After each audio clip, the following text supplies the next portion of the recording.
And welcome back. It's the Mickey, the Magic, the beautiful game. On a day when the news is being made more about things off the field than on them, but more of that shortly. Welcome back. As always, a big welcome to Stephen and to Charlie. How are you guys doing? Doing well, thanks. Yeah, we're doing well, Excellent. thanks. Doing good. Doing good. Good stuff. Yeah, I think the talk is more off the pitch this week, John, than on it. And even though it is, and I think as well, I think it's going to be really, even as we're talking, I know there's things happening because a press conference that was meant to happen half an hour ago has been shipped back another half an hour. Has been shipped back an hour, so it will actually happen as we're talking. So if any of us get distracted halfway through, then everyone will understand why. And we've got Nick. How are you doing, Nick? Hey, Nick. Yeah. Now my headphones ain't working. Nick's a 2 supporter. minutes, I've got to get headphones. No. Nightmare. I had that problem the other night.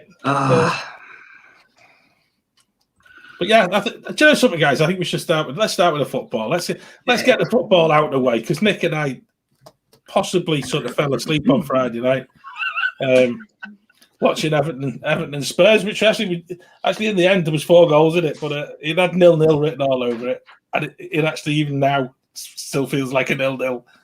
It was so boring. It was two middle of the table teams just sort of willing the end of the season. Yeah, I dropped in and out of that game myself, lads. It was yeah. The retention. It was that good.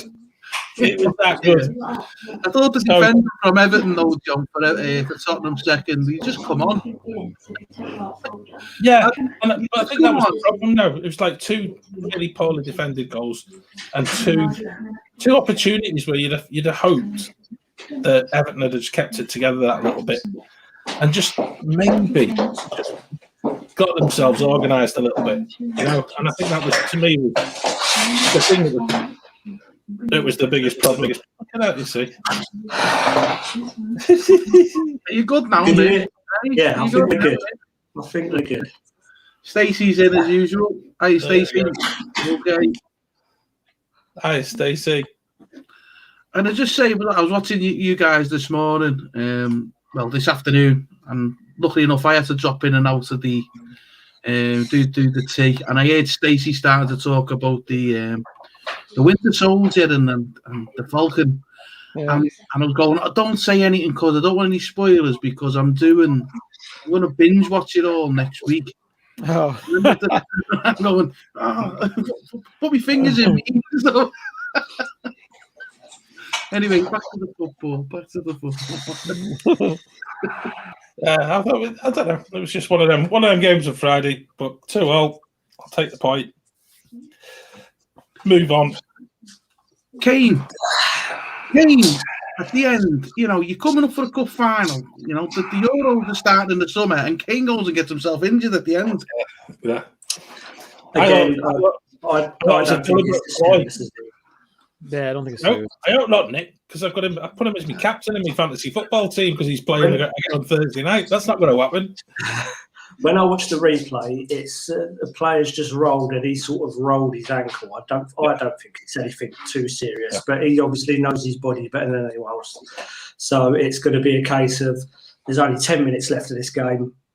I need to be fresh for midweek if I get picked, which I very much doubt, and I definitely need to be ready for a cup final. Yeah. So it's just precautionary.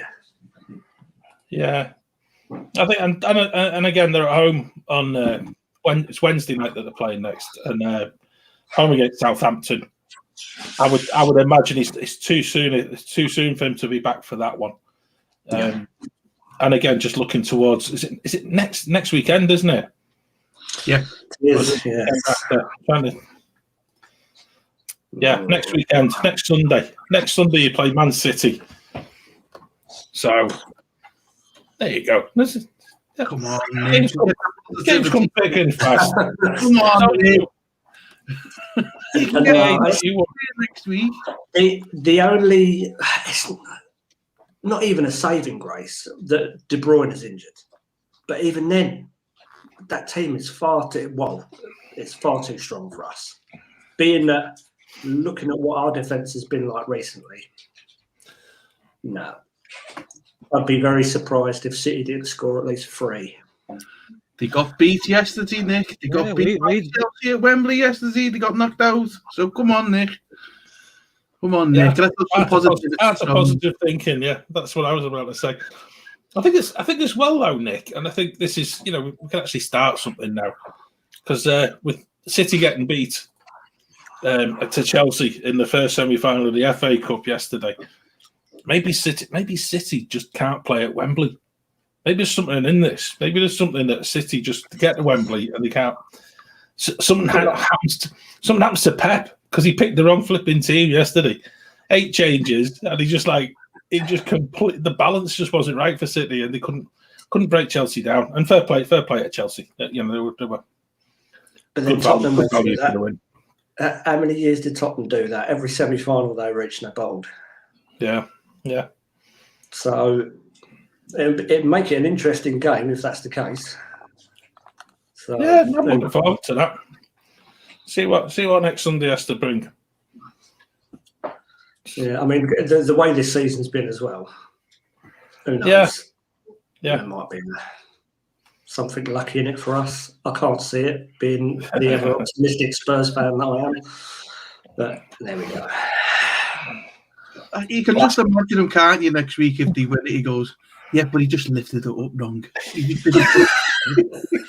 lifted it up he should have lifted it with both hands, not just the one hand. It's just ridiculous. It was the odd number of ribbons on that cup. Free-handled cup. Whoever thought that? Ridiculous. Oh, brilliant. It's a cup. It's a great cup to win as well. And I will talk about the Carabao Cup sort of later on in the show because I think it ties in well with what we're going to be talking about. Yeah, okay, that'd be good. I'm just gonna whiz through some of the other results this weekend because I think it's worth mentioning. Sheffield United are officially relegated. They got beat last night off Wolves 1-0, and again didn't really watch much of the game because it was just one of them ones that you got sidetracked so easily. It was just like, even as much as you enjoyed watching football, it was just like it wasn't happening. Game of the weekend for me, and again, I'm eating humble pie. You'd be glad to hear. It was Newcastle. Newcastle beating West Ham, even though they tried really hard. They tried really hard not to win. But yeah, Newcastle. It's that whole thing, and they've actually lifted themselves up to 15th in the table now.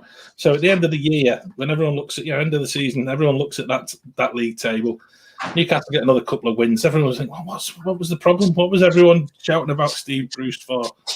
We're fine. We're absolutely fine. Look at that. John, and thanks for that result. If Liverpool win tomorrow, we go in the top 4. Yeah, which is bizarre. It really is. It's just like season, hasn't it? Been a really weird season. The results are just going, all over the place. Yeah, and I'm going to say, West Ham really shot themselves totally in the foot. I mean, they were trying to play a game that just wasn't their normal game against Newcastle, and I didn't quite get it. And it was just one of them daft results that you just get, and you just think, well, hey, that's the glory of Premier League football. It was the West Ham of old. I loved it. It was like watching Benny Hill on repeat.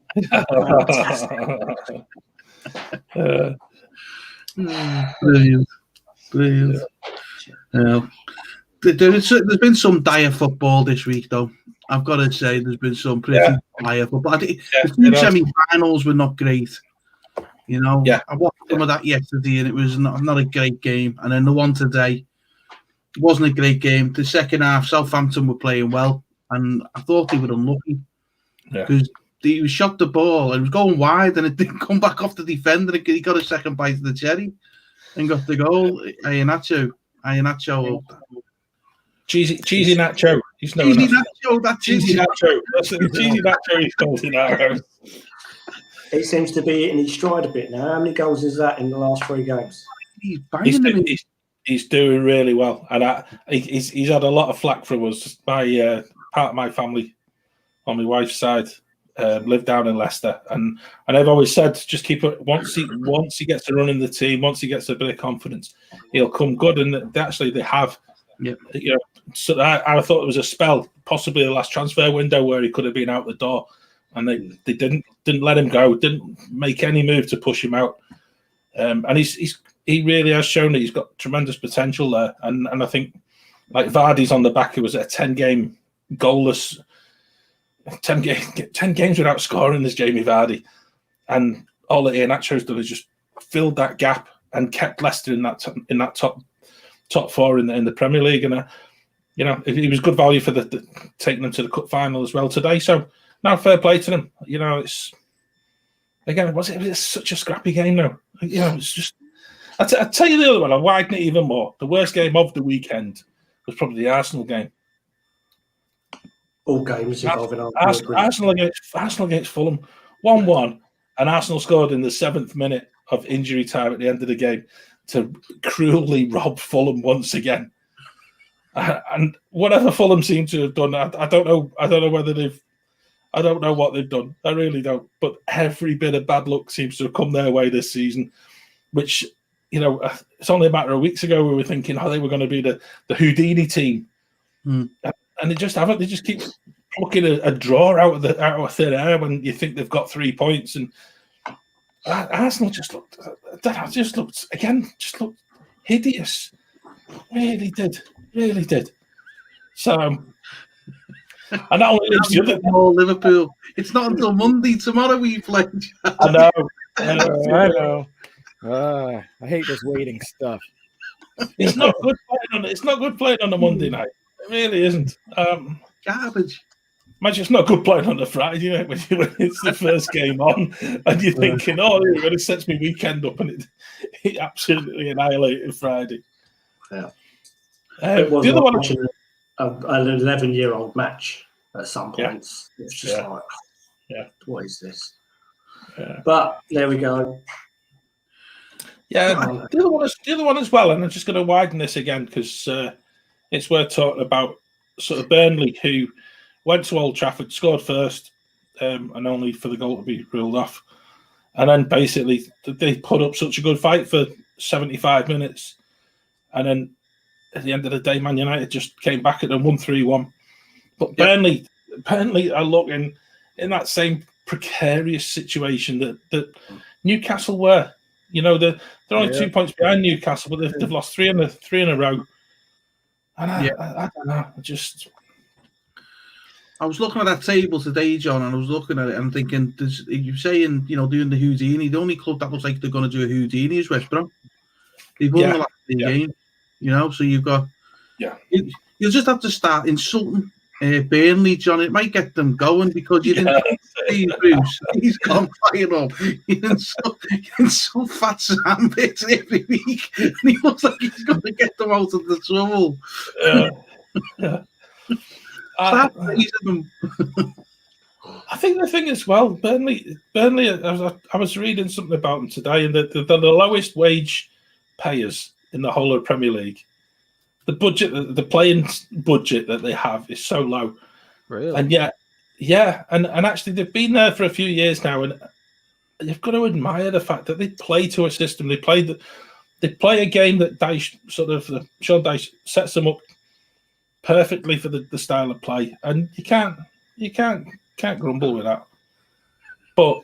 But yeah, thank you very spoiling weekends every weekend. I totally agree with that in the chat there. Yeah, Everton spoiling weekends since 1995. Yeah, I'm probably since I was born. I think. You should get a T-shirt with that on. That should be. That would be top notch, that wouldn't it? But that might be on my latest T-shirt. But yeah, the Premier League is looking really weird because there's been so few really good games, And yet we've got games tomorrow, we've got games on Tuesday, Wednesday, and Thursday this week. So we don't feel as if it's actually been a proper sort of weekend of Premier League football. I am looking forward to the Liverpool game tomorrow, and I don't even know. I wouldn't even make a prediction as to who would win that, because they're away at Leeds, and if Leeds decide that they're going to turn up and play properly, I'm actually looking forward to just seeing some really good football. Yeah, so that's probably cursed that to be 0-0 now. Probably, yeah. But I hope not. I'll take a boring 1-0 for us today. Yeah. But we've won our last 3 games now, Liverpool, and Leeds are in that position in the league where they're not going to get relegated and they're not going to get into Europe. So effectively, the season's over. But the type of team that Leeds are, they just seem to want to play their way all the time. So I'm like, well, it's going to be a tough game tomorrow. It's going to be a really tough game for Liverpool tomorrow. And Leeds have won the last 3 in a row as well, and I think that's it's put them in a position where they can actually play without fear. But that's another thing, isn't it, John? They've got nothing to play for. Does that mean they just go and express themselves even more than a team like Leeds? When they express themselves, they do look good. Yeah. I totally agree with that. Yeah. So. And your man Charlie tomorrow night will be on fire. Mo. Hope so, Mo. Who needs to come back on fire is Mane. Mane's not been on fire at all this season. Yeah, I'm worried about him. I have no problem with them putting Jota in instead of Mane now. Yeah. I just think Jota's bringing a lot more to the team, a lot more energy, and he wants it more, I think. Yeah. And you feel like Mane is a little bit he's unlucky or cursed or whatever right now. It's like all of his things are not going into the net, where Jota's the opposite. It's like he's scoring, so you got to let him play. Do you think it might be that at the beginning of the season there was obviously talk, and his agent's probably been blowing down his ear all about Real Madrid and things like that, and he's got his Bertie Big Boy boots on, and it's just not worth it. Mane? Yeah. Hey, I'll take 100 million for him. Go John Henry.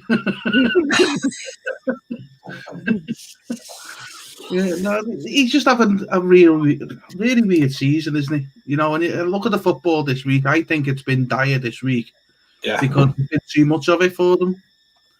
They just. I feel like I'm a broken record with it, but I just think they've just done it too quick. Come back too quick. I probably think as well, and a lot of in the back of a lot of the players' minds at the moment, we're coming to the end of the season, going into a European Championship. So they're like, I need to wind down in case I get injured. Yeah. And that's why I think a lot of football started to slow up. Possibly. Yeah, no, I totally agree with that. Possibly. Maybe that's why Kane come off on Friday. Wasn't injured. He just didn't want to push his luck. It wouldn't surprise me. Really wouldn't surprise me. I thought Fulham were gonna pull it off today, and I was feeling their pain at the end of the game. That I thought when you have a player like 2 feet away from their keeper, or a couple with a yard or two away from their keeper, right there, in the middle of his range, whatever, enough where it's in his brain that there's a striker right there, or whatever. That should have been an offsides in my head. I'm like, even though he didn't officially touch the ball, he didn't go for the ball, but he's right there. I mean, I think that's unfair. You can't be right there, or else you can be putting 3 players around the keeper. Okay, I can't touch it, but and you're not saying that's not affecting the keeper at all. That's BS. Yeah. I think they should have been offsides on that. Yeah, and I think that was a decision, wasn't it? They said, I think was it Rob Holding, the Arsenal player, who was stood in offside position to the side of the goalkeeper, but then they decided he wasn't interfering with play. But actually, he must have been interfering with play. He's right there. Yeah. If you stood in front of the goalkeeper and the goalkeeper can't see, you're interfering with play. Yeah. Because the goalkeeper's having to move to see around you. I Yeah. thought that would have been, I'm with you on that, yeah. I think it should be an offside. Right? Yeah, I think there was a few things going there, and I know we've said it the past few weeks because there's a little soft spot for the way Fulham have tried to play football this season, and at every turn they seem to just be cursed. They really do. Every single week they've got a real good chance, and then suddenly something happens, and then they don't get the 3 points. And I'm just hoping that beyond hope that they manage to do something. I don't really. I don't see it now, unfortunately. They played 33 games and everyone else around them's only played 31 or 32. I think they're just that little bit detached now from that possibility of staying up. But I think it's a shame to see them go. Yeah, I think with that, John, I think West Brom can get out of there, but if you look at the teams that are going to go down, I think Fulham are probably the best equipped to be able to bounce straight back up because they've continued with the manager. They've still got the players that were there to brought them up. They didn't overlashly spend to keep themselves in the Premier League, so they just tried to keep the nucleus. They know if they go down and then come back up through the playoffs or straight promotion, they're going to earn a lot of money through that. And then they'll be able to spend the money on the second bite of the cherry and hopefully stay in. Because I think what Parker's done there has been he's done a great job there. He's done a really good job with what he's been working with. He has, and as well, the lad who scored for them today was it Josh Madger. I think we mentioned him last week. He previously played at Sunderland, and during that Sunderland documentary, was it Sunderland Till I Die? He was the one player that he really stands out in a torrid season for Sunderland, and they let him go. Sunderland let him go. I think he went to France or something, and he didn't look as if he could hit a barn door when he played for Sunderland. But he's looking half decent, and he's only on loan from Bordeaux, so it'd be interesting to see what happens at the end of the season. Do they keep him, play him in the Championship, or do they just sort of say, well, okay, we'll go back to tried and tested and go back to the team that actually got us promoted 12 months ago. So it's a lot of hard work to do at Fulham, because I'd like to think that the next time they come into the Premier League, if they go down, but the next time they come up, you'd be looking at them being a little bit more stable and actually being able to push into sort of that safety zone. I wouldn't even suggest that they're going to be, top half of the league, but you want them out of that bottom three, and they've been in the bottom three far too long. Yeah, and it shows. It shows in the lack of confidence. Even when they're a goal up and they're into the 7th minute, they still look as if they're going to concede, and that's sad, really. Yeah, it's all about teams coming up. Norwich got promoted this week. Yeah. Norwich are coming up. Yeah, so we'll have Delia Smith back in, shouting at the crowd. Let's be having you. Please. I'm quite pleased. I'm quite pleased with that, because actually, last season they got relegated, but they tried to play football and they stayed true to themselves. Yep. They didn't. They sold a couple of players. Everton picked up Ben Godfrey, which obviously pays back their TV money that they were missing, but they didn't like is it Todd Cantwell, who plays in midfield? They still got hold of him. I like him, and they've got the other lad who my kids rave about him, plays right back, and I can't remember his name, Max Aarons or something like that. But he plays right back, and it could be a real good potential. But it'd be good to see them back again. And again, similar to Fulham, you'd like to see next season that they could kick on and actually use the experience that they had from last year into actually putting a season together where they beat Man City the last time they were in the Premier League. So, let's see if they could get out of that bottom three and actually start entertaining.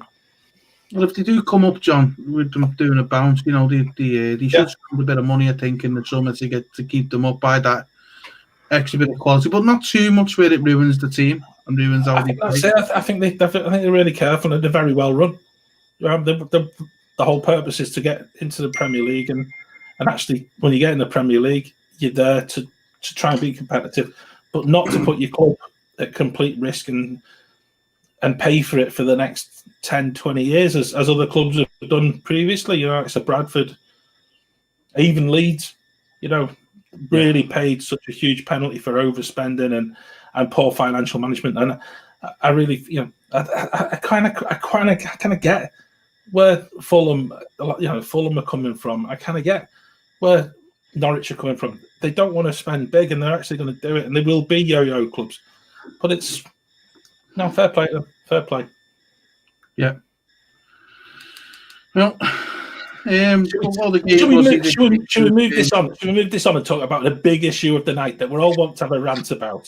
Since we talk football for 25 minutes, I'm going to start it off because I'm not going to have a rant. I'm going to actually just push people in the direction. If you've not seen Gary Neville on the TV in the UK today, or if you're watching in the US, it's on YouTube.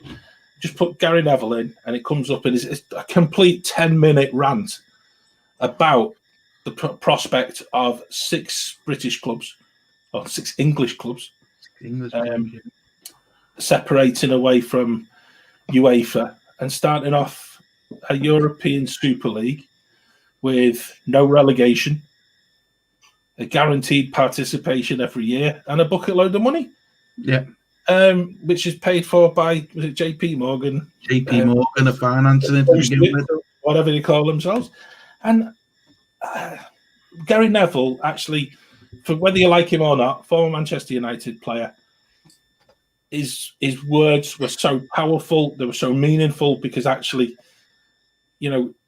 he's talking about owners of clubs basically coming and taking the heart out of six clubs.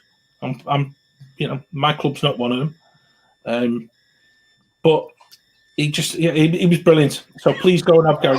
Give Gary Neville a watch. He's and then he suggested deducting points, but we'll come to that in a minute. Yeah, but I'm going to ask Nick a question because I feel quite perplexed about this. I can understand Liverpool having now won. They've won the Premier League once.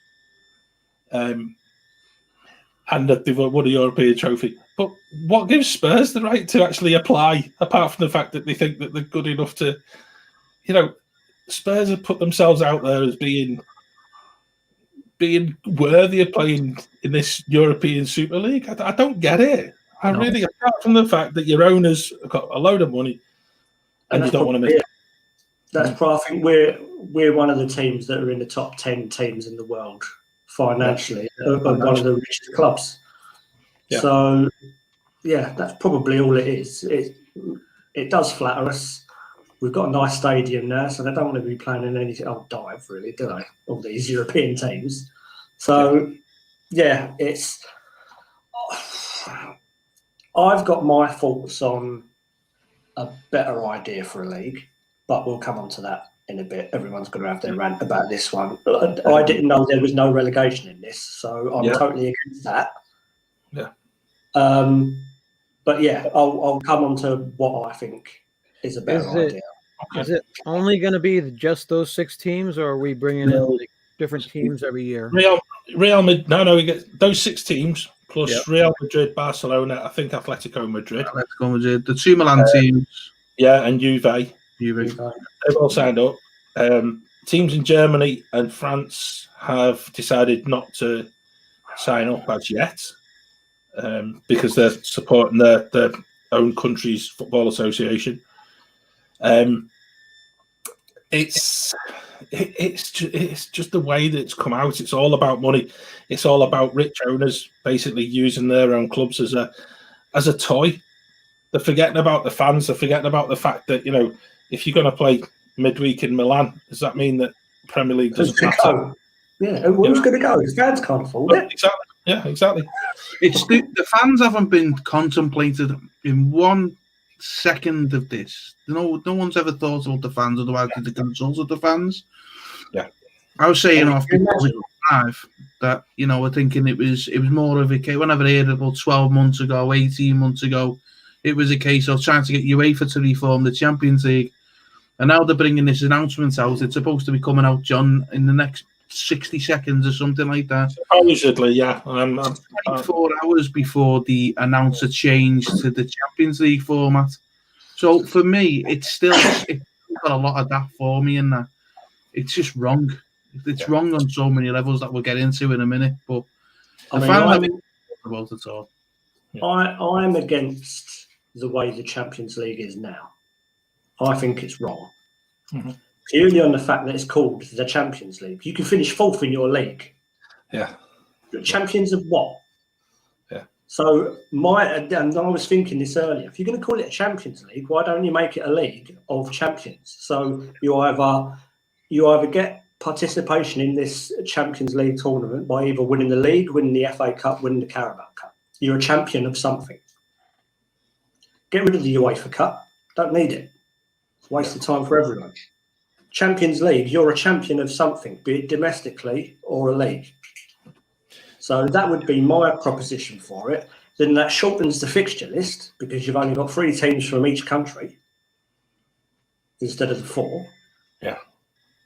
And it just makes more sense. And I mean, I think what they're bringing out now is they're upping it from 32 teams to 36, which makes it even longer season for some of these clubs. And you're thinking, well, if they've got a really watered down squad anyway, and they manage to get Champions League, they're going to be shattered mid-season, absolutely running on empty.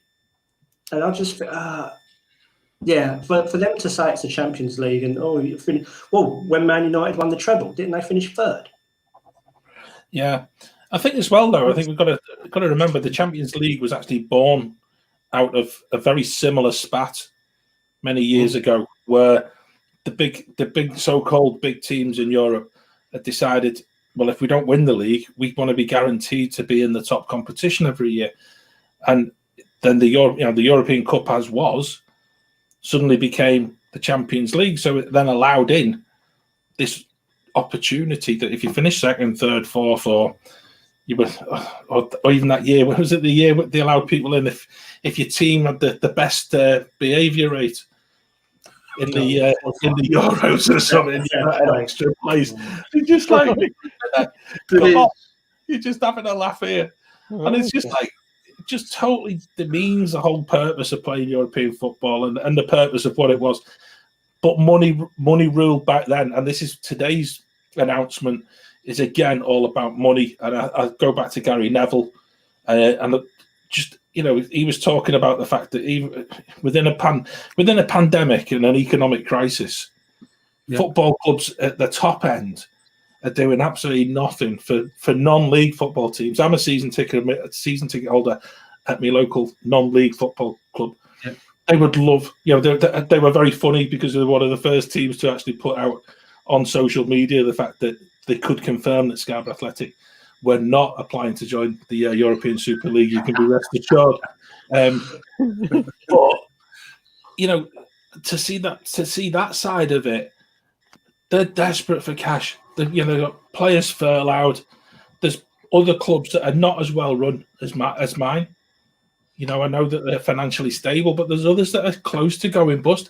There's teams, there's teams in League 1 and 2 who are playing at the moment. They can't afford to pay the players, and yet here are 6 teams deciding, or six chairmen deciding that they're going to take their club that they've obviously invested mega millions in, and just ignore the will of the fans and ignore the will of the people who followed through the years. And again, I think that it absolutely sucks. I think it's the most ludicrous thing. I don't mind. Chairman, or is it the owners? It's the owners. I can't remember who Tottenham's owner is. Joe. I can't remember. Yeah, it's the owners.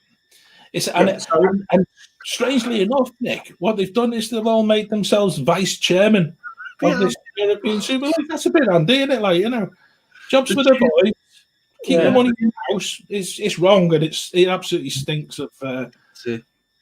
This is the brainchild of the president of Real Madrid and the guys at JP Morgan. They're the ones who've come up with this idea, and they took clubs along with them. Yeah. And the chairman's going to be the Real Madrid fella Perez, and then you got all the other vice chairmen. So so Daniel Levy's going to be a vice chairman. Yeah. John Henry's going to be a vice chairman. One of the Glazers is going to be vice chairman. Someone from Arsenal. We were talking about Tottenham being associated with it.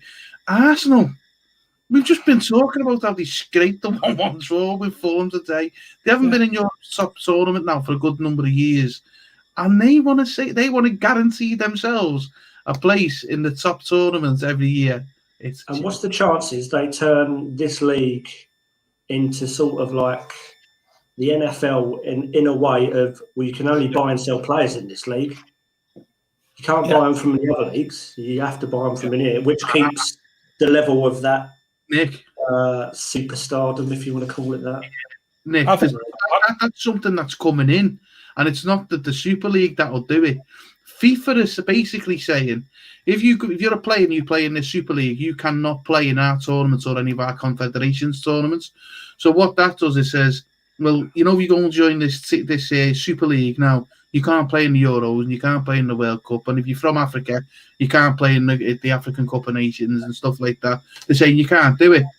And I'm do you know what? I'm going to back Gary Neville up and say, find the clubs and dock them points. Yeah, Dock them all points. Talk that they actually do themselves, talking points, talking money, and at that point it'll shut them up.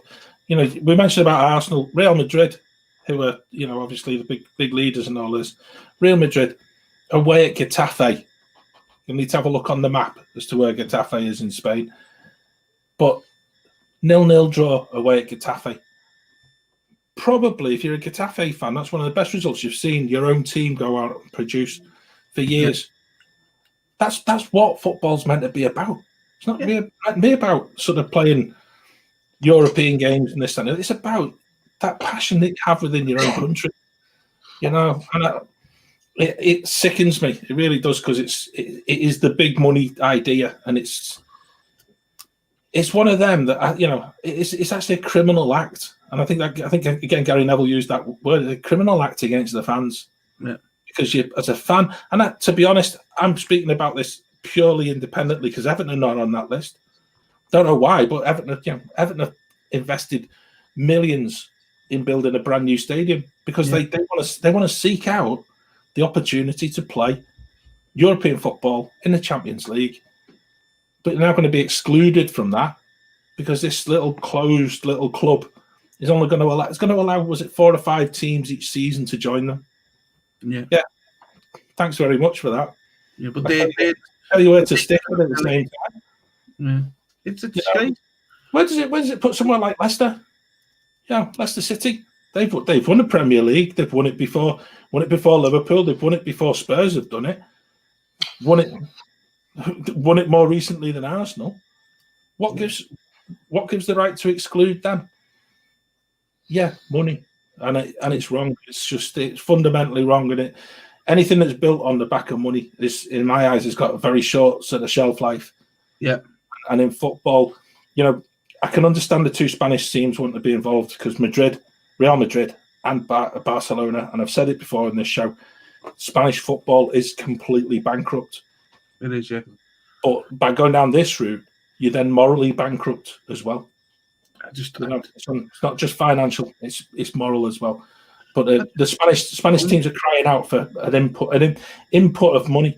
They need it. They can't afford to buy players. They can't afford to get players' wages paid.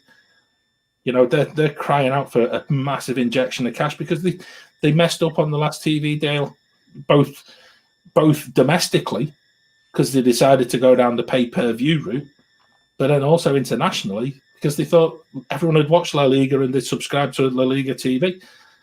Sorry, there's too much football on the telly. I'm not subscribing, you know, another £5-6 a month just to only watch La Liga games. So, you know, no, quite discerning about me cash, and I think, you know, it's got to stop somewhere. And you can see this European Super League. They'll sell the rights to the highest bidder, who'll then want another TV subscription, who'll then also want, you know, it'll be pay-per-view as well, won't it?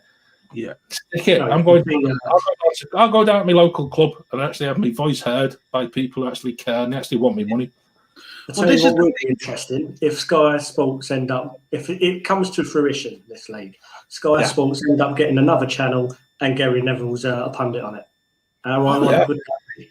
I bet he's going in it then. I still think it's a bad idea. This is the thing that, John, you touched on your local club, Scarborough, right? The smaller clubs. This is one thing they're not thinking about. The impact it's going to have on the clubs like that. Because if you just got it, because it just gets rid of competition and what the game's been built up on. Leicester, they've built themselves up. Why shouldn't they be competing in that top league? You know, it's all about competition. It's all about the elite wanting to make sure that they're covered all the time. We're always in the top competition, no matter what. Even if AC Milan, we're saying at Tottenham and Arsenal, AC Milan have been awful for a good number of years now. Yeah. And they're in the, they're a bang average team. Here's a thought. If they're going to take the top 6 out of the Premier League and they go into this other league, then surely there's more money to be spent in the Premier League and filtered down because the top 6 are not taking that money. Yeah. So there's sort of, if that happens, then going to be there, Nick. This is the thing: is the money's still going to be there? You're taking 6 of the most prestigious clubs out of the league. You know, you take Liverpool and Man United, for instance. They have got the biggest global support than any other club in the world. Liverpool and Man United, the number 1 and number 2 in terms of global support. The kind of money they bring, that's why you'll always see Man United or Liverpool on the telly over here, because they're the ones who bring in the money, the ones that bring in the views. You get rid of that, you're going to lose the value, devalue the tournament, and you're going to then is Sky going to give you £300 million a year to get the TV rights? I don't think they are. I don't think, and it's not. This isn't a competition to the Premier League. This is a competition to the Champions League. But the Premier League's already come out and said, well, you've got to get written permission from us to be able to compete in it. And they're saying they're not going to give them it. So technically, if they go into this breakaway league, are they really going to turn the back on the Premier League? I think they have to.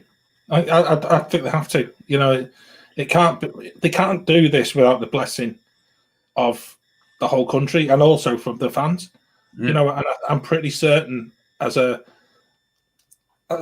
football fan, I'd much rather my team was playing. You know, if you're a Liverpool fan, you know, or Spurs fan, and you're in this, hear me out. But I'd much rather be playing these games. You know, going to see Newcastle, being able to go to an away game, being able to sit and know that what you're actually watching, you can compare with what you used to go and watch with your dad when you were a kid. You know, it's that tradition, that whole bit that is built up. That's why domestic leagues actually exist. If anyone's watching us in Scotland, Rangers and Celtic would love to be part of this, because Scottish football doesn't even come anywhere close. But they're not even being mentioned, and it's something in Scotland. I know I lived there for quite a while, but it was always said, "Oh, yeah, Rangers and Celtic are going to join the English leagues." Yeah, it doesn't happen because you get kicked out of your normal league, and I actually feel that these 6 clubs should be made an example of. I think they should be even for actually going as far as even mentioning it. Let's deduct points. Let's start. Yeah, deduct points so it puts Everton top of the league. That'll be a start. Unfortunately, West Ham are above us as well, aren't they? West Ham and Leicester will be rubbing their hands in glee as well. But that's to the extent of it. You know, I'd much rather it was domestic football. I'd rather the Champions League, like Nick said, it was champions. We're not going to get that anymore. But come on. You can't have this old boys club where you're basically just milking the TV people year after year. Or the other thing that I was thinking is a total rehaul of the Champions League and make that a league in itself. Yeah, that's what if you win the league, the league, then you go into this Champions League. Yeah, and then it's still relegation. I don't know how it'd work if you've got one English team, or they'll win the Premier League and go in, but then they stay mid-table in this league, and then another English team comes in. You're like, well, there's the logistics around that. But yeah, you make that an actual league because you've got the relegation and everything, and that's the prestigious thing to win, then, isn't it? I'm the best in Europe because I played everyone in Europe and beat them. Yeah. Instead of just getting, oh look, I'm playing Feyenoord and then Slavia Prague and all these other teams. They're getting Real Madrid, Barcelona, and these groups of death. And you just think, are you really champions of Europe? Yeah. Nick, they're bringing out tomorrow's announcement is they're upping the amount of teams, but from what I can gather, is they're getting rid of the groups. It's just going to be a big, massive One league. big league. Yeah, and then you all play each other twice, So And it'd be you like a US style playoff, isn't it? and then a bit of a playoff getting into the last 16 and stuff like that. Now that's what I think what's coming with the Champions League. Charlie, from your side, have you heard anything about this Super League? Probably not much. I'm just wondering, with it being final. Just 10 minutes ago, the New York Times came out announcing what you guys just talked about.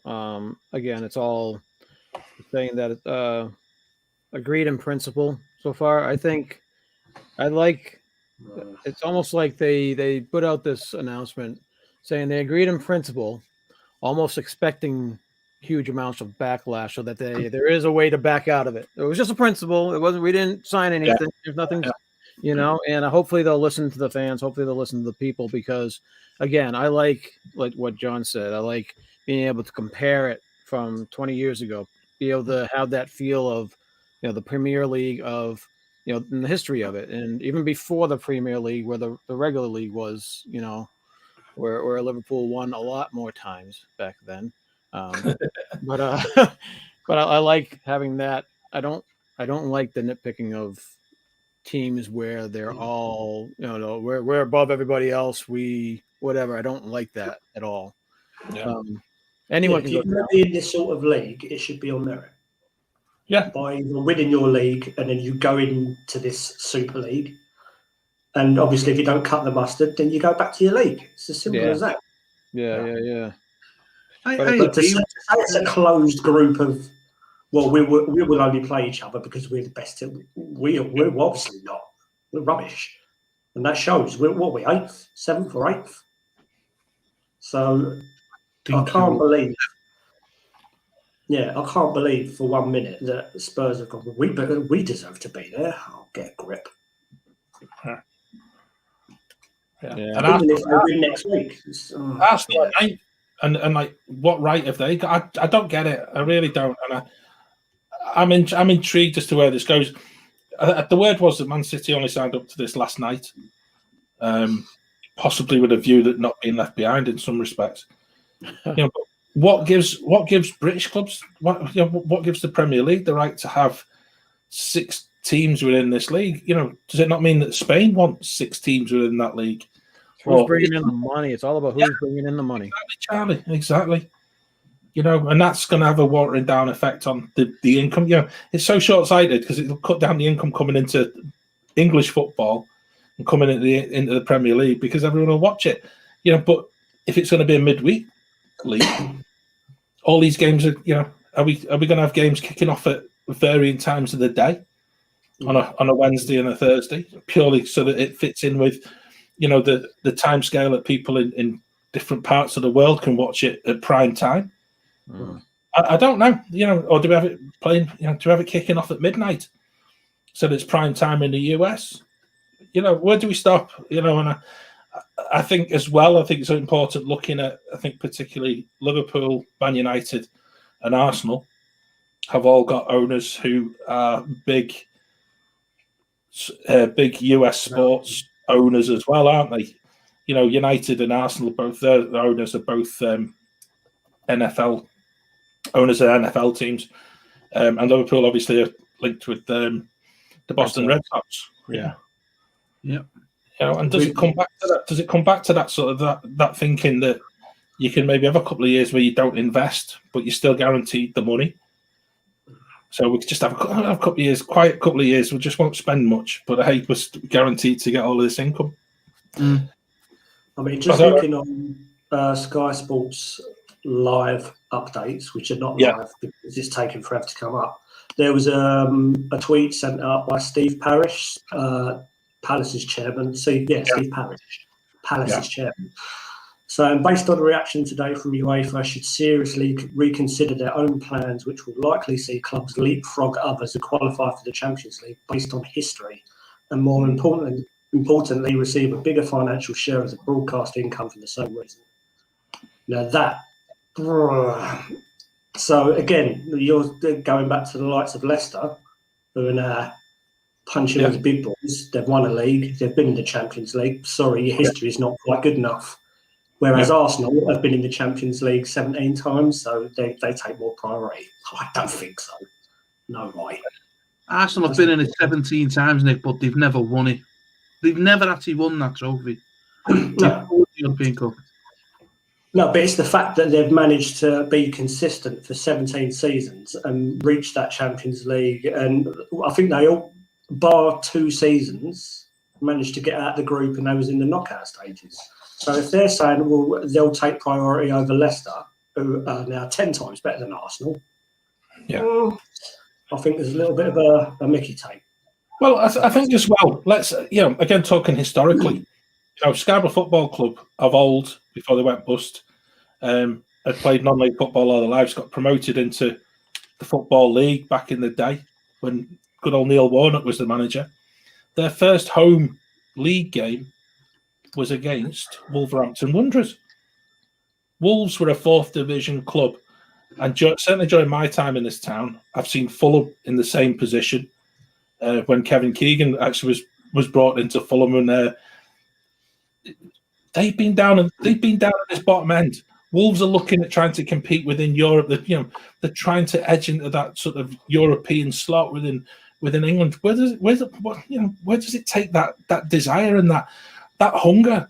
If you're playing in the lowest league of football in England, where you can have that dream that you actually can make it back into the Premier League and you can be competitive enough to qualify for Europe.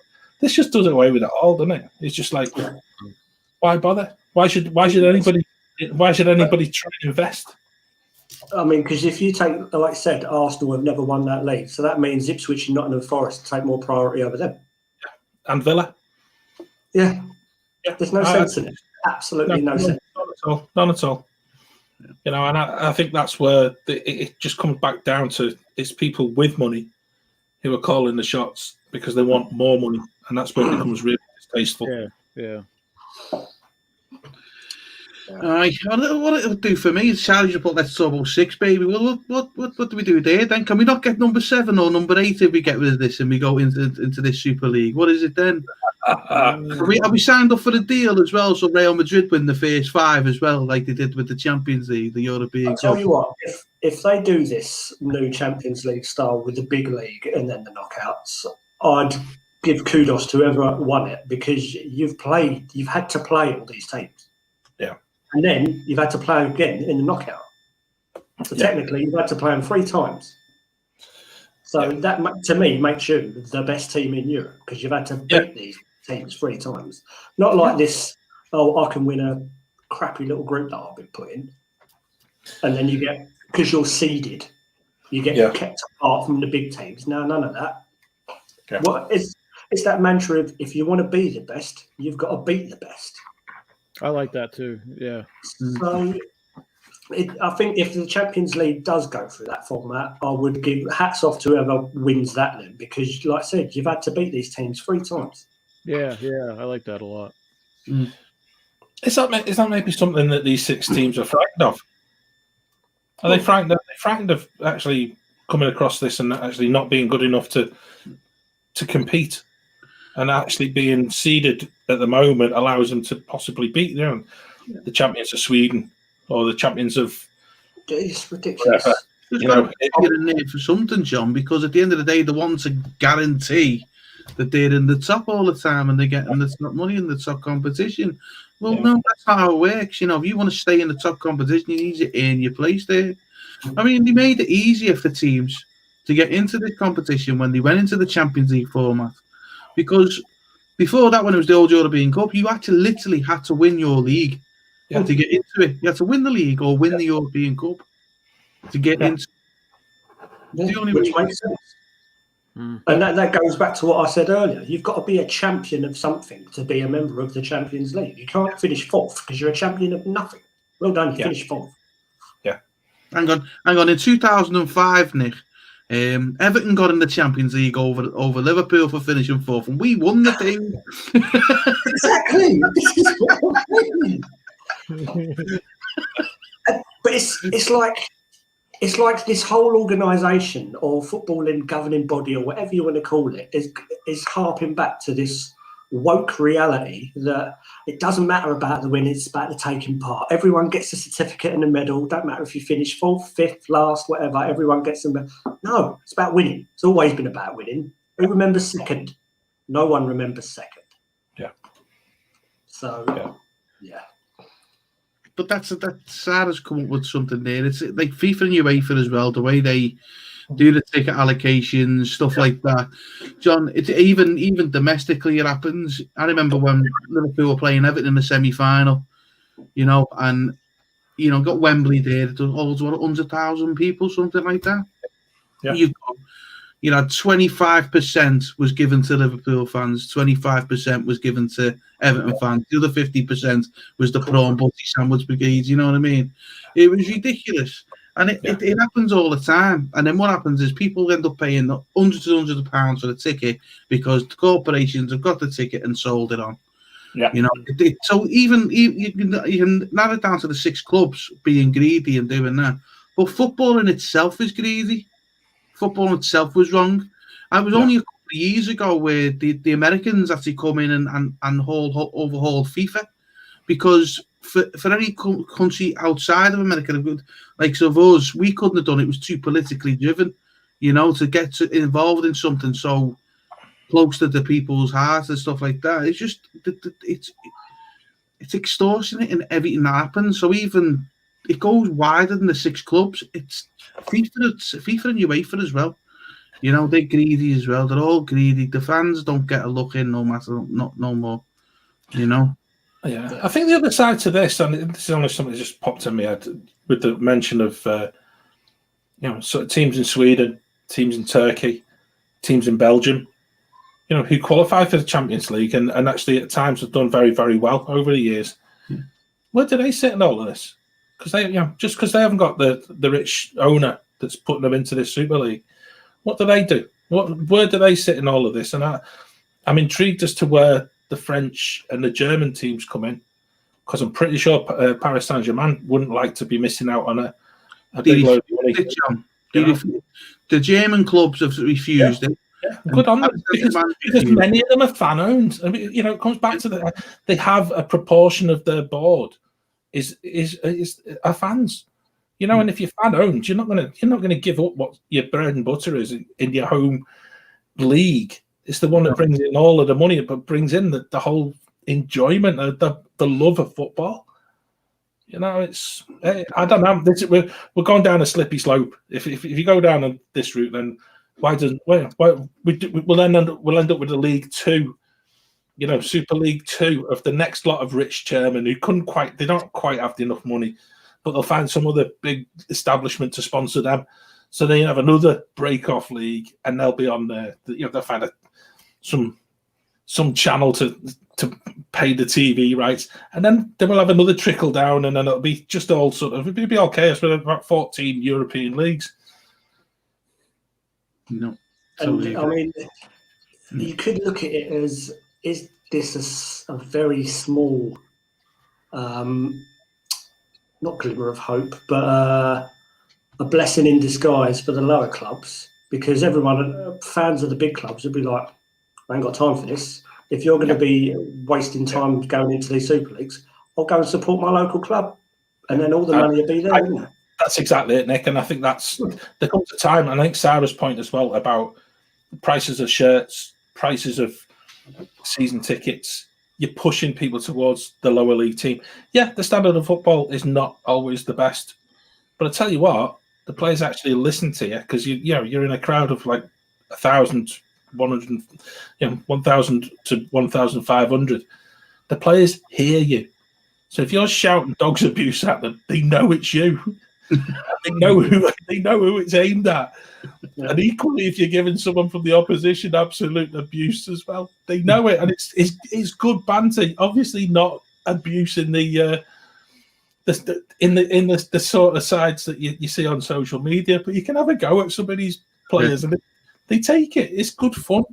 It's actually what football used to be like, and I'd much rather go and pay 10 quid and actually have my voice heard and actually have the ability to speak to the chairman of the football club on a weekly basis because he's there, he's visible. Yeah. Go and have a beer with him in their little bar.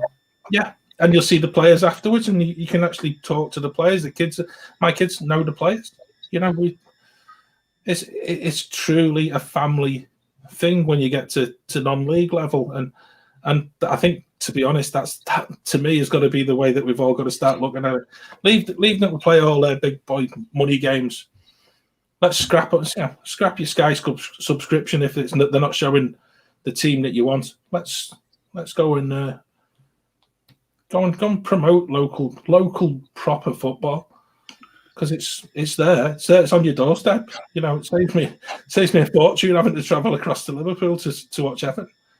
So next week's games are going to be the Met Police versus Bloomsbury Town. Yeah, Charlie's up some fun, isn't he? Yeah. he is. Yeah. Oh, do you? It's good. Do you know what? It's strange. I've got my TV on at the minute, and there's nothing new coming out. So we're half an hour and an hour and a half after the original I think press conference was up. I think they've as well. backed off. They've seen the reaction of the fans. Yeah, and they know they're going down with that. Hey, I reckon the lawyers have gone. Yeah, let's just hold fire. All the fans have been sharpening the pitchforks. That's what's been going on. Do you know what? If it does come out, I would sit there and actually support every single one of them clubs getting points deducted to a point where they can't even qualify for Europe next season. Yeah. Not one of them. I'd take it so City can't get the league, get out the top. I'd deduct about 30 points off them. Yeah, Boris Johnson's opposed to it as well. I've seen that. But I wouldn't deduct points, but I would certainly say, well, if you're going to do that, you can't play in Europe. I would. Yeah. I don't say I'd deduct the points. Honestly, I'd deduct the points. Yeah, but then that wouldn't hurt them as much, because next season they'll be back to where they started. Whereas if you say we don't play in Europe, there's no incentive to win that league. Yeah. I think you just do the whole lot, Nick. Take the points off them, fine them an awful lot of money, put the money in to lower league football that they've been fined. Yeah. And let them, because the players obviously have never even been thought about in all of this. That's it. No mentions of players wanting to, the players wanting to travel and play. It's like having, you're going to play on a weekend in the Premier League, and then you're then going to go and play European League in midweek every week. So it's Saturday or Sunday, and then Wednesday, every single week. And your body can't cope. We've said this in this show from the very first one. Just like players actually being forced to play too much, and this season's been a prime example that players' bodies just can't continue. They're being flogged. You could turn around to these big teams and say, if you think you're that good, we'll give you a handicap. You start at minus 15 points every season. Yeah. If you win the league, then fair enough. Yeah. Here's another thing that's just cropped in my head as well. I don't think anyone's thought of it. Over here in England, we've been in a lockdown since the start of November. Businesses have been closed since November. They're only just starting to open up in the last week or two. And you've got people on furlough. You've got companies just going out of business. You've got clubs going out of business, struggling, lower league clubs. And yet here's these having the meet. I think how Gary Neville put it, having the Zoom meetings and talking about how to get more money in a time when everyone's struggling. I just think the timing of it is just it leaves a bad taste in the mouth. Really, people are on furlough, they're losing their jobs, but it's all right. You're sat there thinking about to get billions of dollars out of JP Morgan. And does that show you how out of touch some of these owners truly are with their actual fans? Because actually that's a great point, that Stephen. It's the fact that there's people in this country suffering. They'll put a spin on it though, wouldn't they? All these big six clubs will say, well, we've now got £5 billion. So our staff will be looked after. All our catering staff, backroom staff, people that sell the tickets, people that run the websites, they can all have their jobs back. It's fine. Yeah. The ones that Arsenal were trying to lay off when all this started, even the mascot at Arsenal, they wanted to get rid of it. because they wouldn't pay during a time of national crisis because of a pandemic, and they just decided, nah, we'll do without it. It's just, you couldn't make it up. You really couldn't. It's just like, we could be in a time where we've actually got one of the most hideous things that could happen in British football. And you look back on this and you say, they did this on the back of a pandemic and an economic crisis that's going to cripple the country for years. But hey, let's go and play European football every Wednesday. We'll be all right. We'll be all right. We'll be all right, Jack. We'll pull the ladder up. Yeah. I don't know how we're going to do this week, Mickey, and the Goofy Award. Oh, hey, it's got to be done. It's got to be done. And I'm going to suggest, and it goes against everything that we've ever done. I'm going to suggest Newcastle for the actual Mickey Award. Yay! Are we including FA Cup games?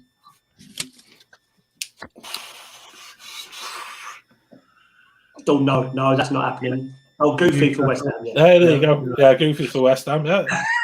Yeah. Newcastle, Mickey too as well. Yeah, I have Newcastle as Mickey. Yeah. I didn't know who to give it to Goofy. I was thinking someone like Fulham or Arsenal or maybe West Ham, like you just said there, Charlie. But I'd like it to give the Goofy Award to all them 6 clubs. I think that's a great call. Yeah. I think they all deserve it this week. Yeah. For being totally out of touch. It's like the country. The big 6 as well. I mean, come on. It's like the big 6, like everyone else is just minnows and mean nothing. Come on, get a grip. Yeah. The big 6, we're all special because we're the big 6. Like, what? Come on. Anyone can top out up and down that league. It's got competition, and if you don't... It does make me laugh how they're called the Big 6, and 4 of them are in the top 3. The others are 7th, 8th. And 9th,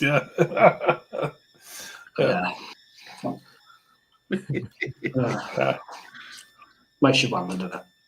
Certainly does. It does. Well, we'll keep an eye out. I think that ties us off for the week, isn't it?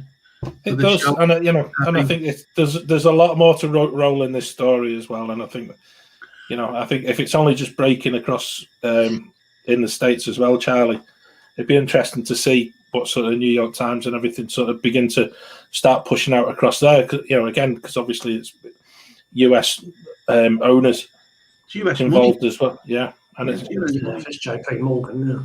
Well, you wait till JP Morgan come out and say, we don't know anything about this. League?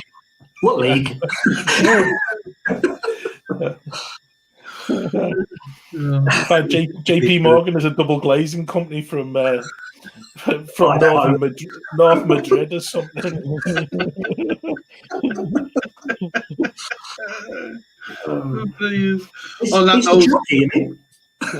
He's a jockey. He is JP Morgan. He is. He's a jockey. On that note, thanks for watching, and we'll see you next week. Thanks for joining us. Cheers. Bye.